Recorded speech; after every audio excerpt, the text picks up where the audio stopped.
So at this point on riding with Marshall, you're flying with Marshall, and it looks like this.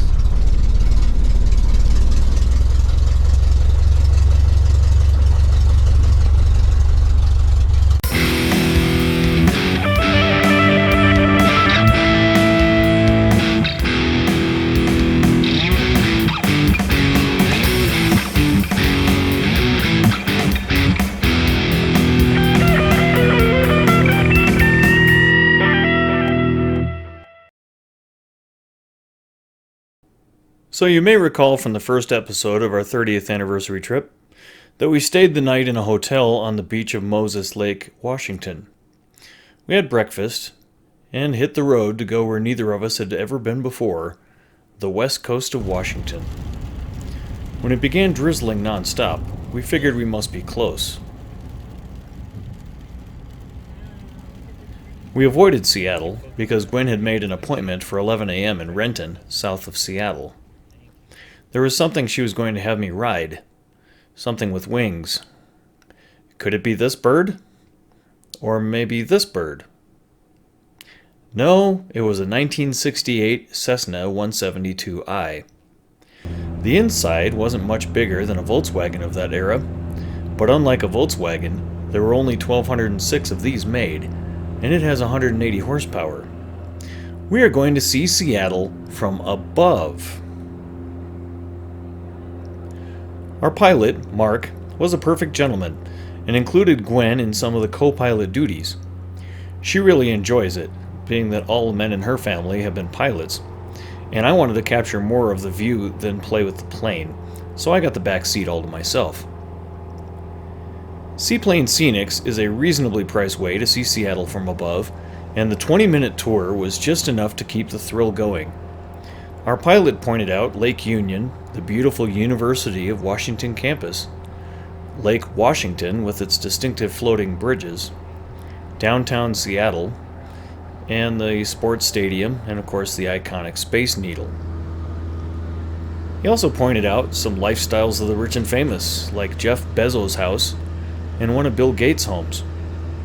The tour is worth the price. Why don't we just sit back and enjoy the flight for a moment? My show, and really what my soul is all about, is the zen of riding.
So this has been flying with Marshall, or actually flying with Gwen, or well, it's actually been flying with Mark. He's been our pilot, but I'm going to call him captain because this plane is both boat and airplane. So we're going to say it's Captain Mark.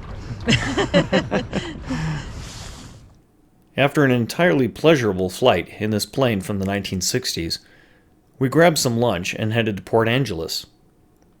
Gwen had booked an exotic treehouse for the night, and we were dying to see it. But first, this public service announcement. Never buy your pickup trucks at an online half-off sale. On the way to Port Angeles, we finally saw our first lighthouse. Well, kind of a lighthouse.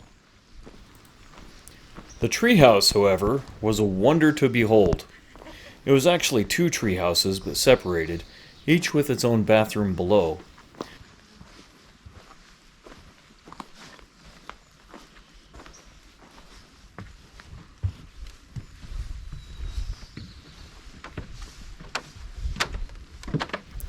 Phew, the altitude here is getting to me.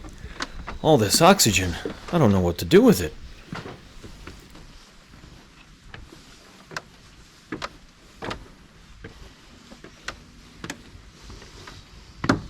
The treehouse also has a perfect view of the Salish Sea. On a clear day, you can see Canada. Wait, do they get clear days here? I'm fine with the weather. Back in Colorado, it was nearing 100 degrees. We were about 62.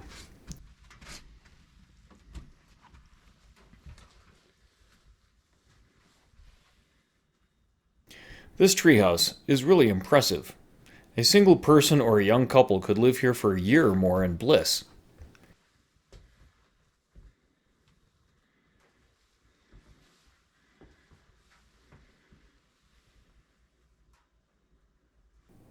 The owners had thought of every convenience for such a small space. It even had a dumbwaiter to haul up an overnight bag or two. The only glitch is that we brought with us an Amazon warehouse, and we have to bug out early in the morning to make it to our next appointment. Another small glitch was going to be the size of the bed, but I can sleep on the couch. When you get older, you tend to treasure some night space of your own. Before we even loaded the first suitcase, the owner called. She accidentally had promised it to a young newlywed couple, and they had just pulled up.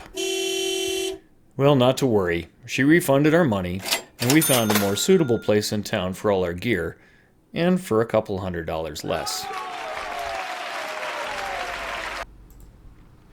The hotel not only had a decent view, but clearly had an infestation.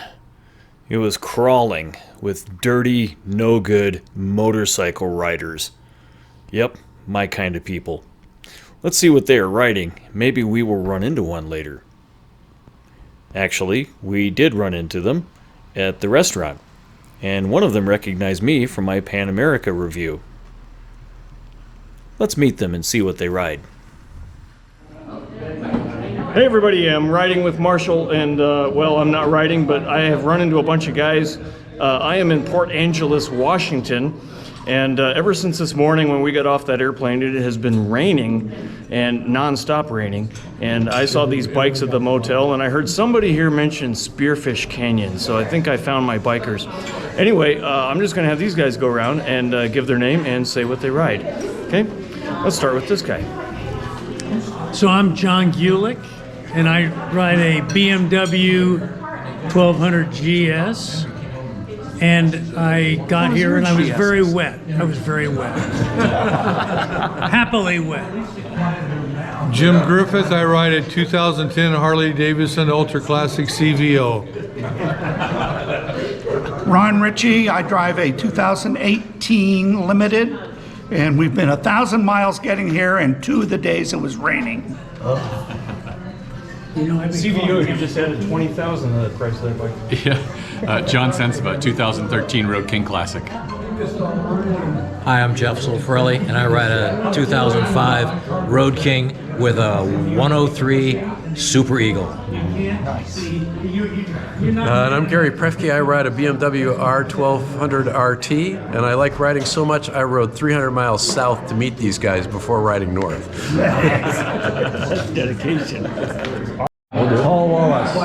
This is a great ride. We came from, where we come from? To here. It rained for 8 hours straight. It's a gorgeous ride in the rain, but I wish for sunshine next time. I'm Bob McManus. I ride a 2015 Harley Davidson Road Glide from Arlen Ness Motorcycles in Dublin, California. Nothing's on this stop. Hi, Keith Wallace. I ride a 03 Ultra Classic. Just hit 100,000 miles on this trip here from Arizona. I got a buddy with an Ultra Classic. My first episode, I believe it's an Ultra Classic. He's riding the anniversary edition, 2003. Blue and silver, blue and black. Yeah. What do you ride, sir? I ride a 2001 Ultra Classic Harley. Has that got the 96 or the 88? 88. 88. I've got 87,000 miles. Nice. And I'm riding on this trip to do research for one of my novels. Awesome. Yes. I've written one of those myself. How about you, sir? I ride an 02 Dodge 1-ton. A Dodge 1-ton. I do. Chase vehicle. Okay. I'm the cleanup. Tomorrow morning, when we leave, he's got the train whistle on it. You'll know it's us. Nice. The white Dodge.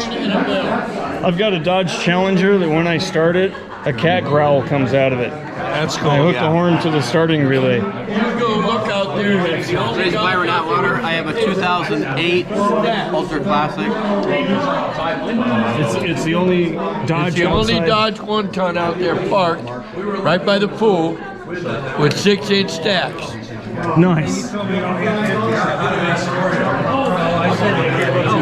I'm Mike. I ride a 2018 Road Glide Ultra. So you got the Milwaukee 8. You have the Milwaukee 8. Yes, I do. And it's doing well. And you, sir? Mike Frazier, 2014 Harley Ultra Limited. Nice. And so you all got drenched to the bone coming out here today. Everyone that didn't dress appropriately, which is probably about 99% of us. Yeah. We were, he's our chase vehicle. We were all hoping that we'd break down. Yeah. So we could ride. So you can ride with the Dodge. All right. Well, have a good meal, guys. Thank you so much. Subscribe and watch for me on. Watch for yourselves on the show. Yeah.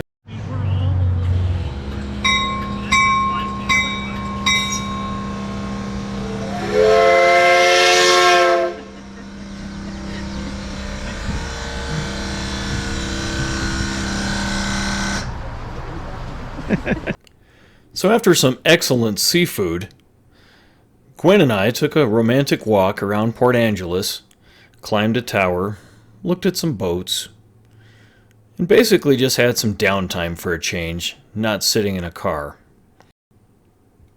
Port Angeles is a very impressive place, and it's a place where some Canadians come in to see America for the first time. I hope to return there again. In the morning, at no particular time, we're going to make our way to the rainforest, and then later to some cottages. Stay tuned.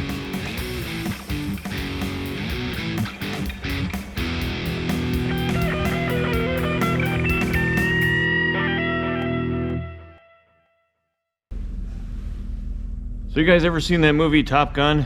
Tom Cruise? Yes. Remember that motorcycle that he rode in the movie? Well, this isn't it. But this is the next serial number up from the one that Tom Cruise rode in the movie. That's just from the Isn't This Neat department.